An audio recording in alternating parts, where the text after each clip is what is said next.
you, Mr. Speaker. I will be splitting my time with a hard-working member for Gaspé, Ile de la Madeleine today.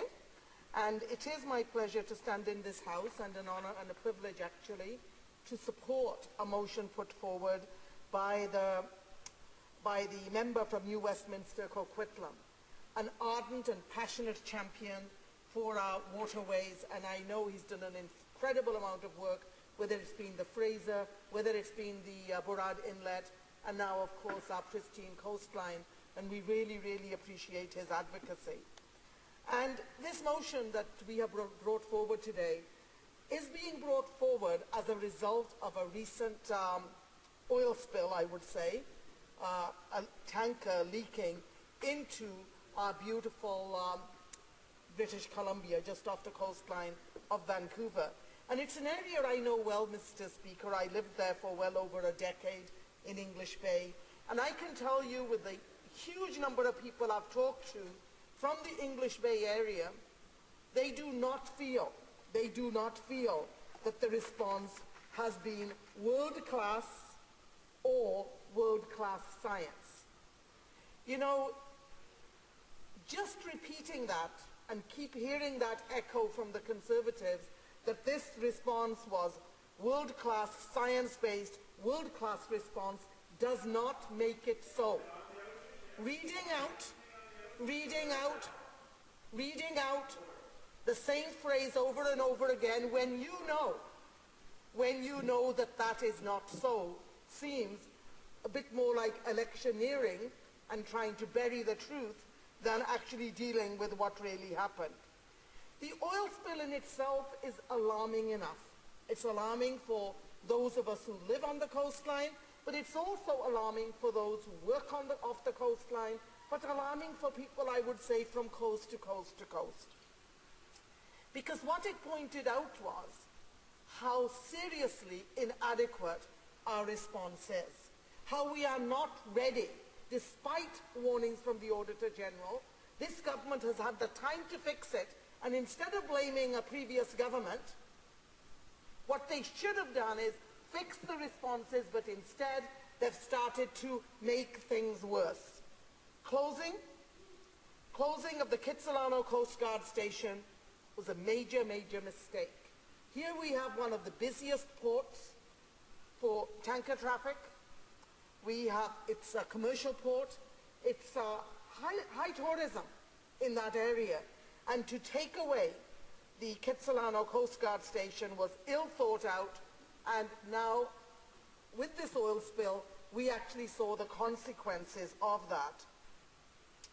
We've also closed down BC's Oil Spill Environmental Response Centre and shuttered 3 of the 5 marine communication and traffic centres, all while marine traffic is increasing. And now to have a call centre in Montreal, and I think those of us who know our beautiful country know that Montreal is a little bit of a distance away from Vancouver.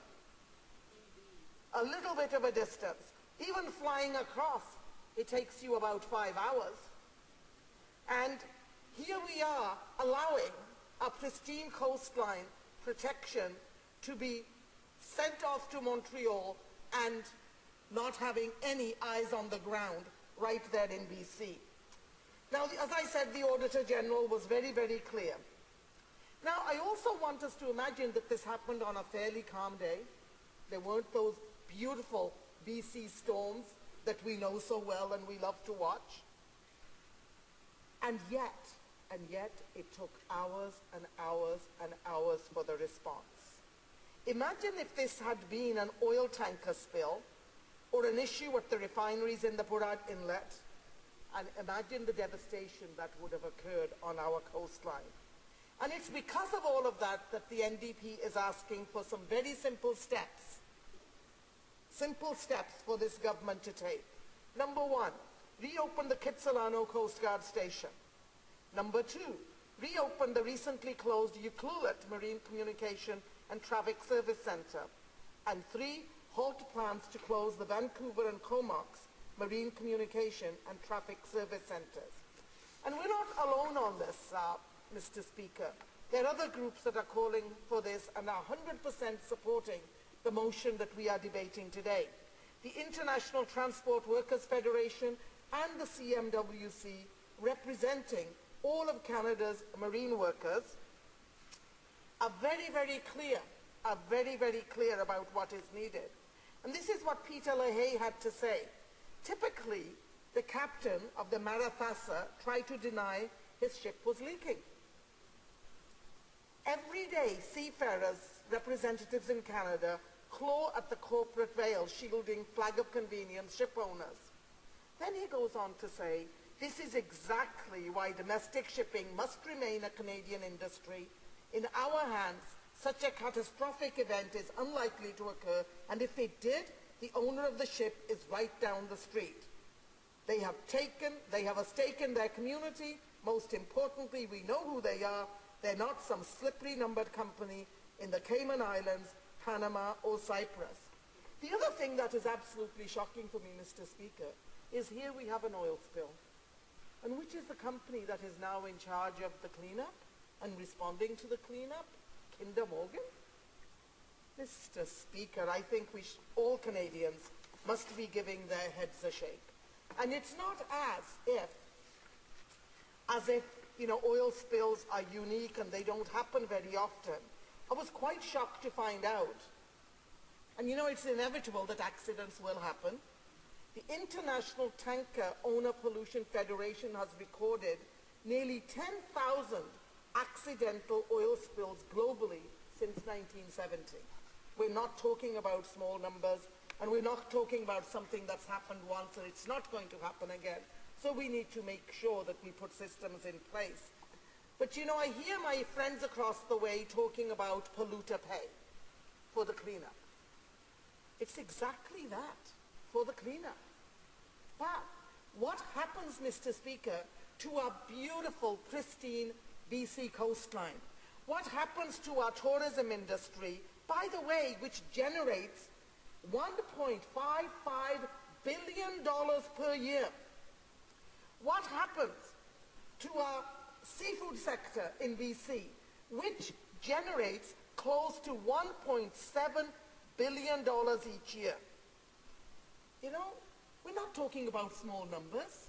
We're not talking about thousands. We are here talking about industries that generate over $3.2 billion per year, and that goes right back into our economy. That's people working at decent paying jobs. And that's also ongoing. It's year in, year out. These sectors provide permanent sources of income for around 45,000 Canadians. And Mr. Speaker, nobody across that side, or maybe they could after what I've heard today, could argue that they could guarantee that those sectors would not be affected by oil spills. The other thing is, this sort of world-class response we had, and absolutely it's the Conservative government that has to wear it. The people who responded were doing the best they could with what they had, but really it's the government that has to take responsibility, because they have been cutting. Frontline Coast Guard staff in BC has been cut by 25%. And, Mr. Speaker, thank you very much for letting me know that. We're not the only ones saying that. When the mayor of Vancouver stands up and says it took not 1 hour, by the way, not 5 minutes, not 10 minutes, not even 5 hours, it took 13 hours? 13 hours to inform the mayor of the city where a major oil spill has occurred. And by the way, I don't often agree on many issues with the premier of my province. And, but really, even she was forced, as much as there is a Conservative Liberal coalition in BC, that's how they govern. And even there, even she was forced to acknowledge that the response was far, far below what is satisfactory and expected. So I urge my colleagues in BC and the rest of the Conservative caucus to do the right thing and support this motion. Thank you, Mr. Speaker.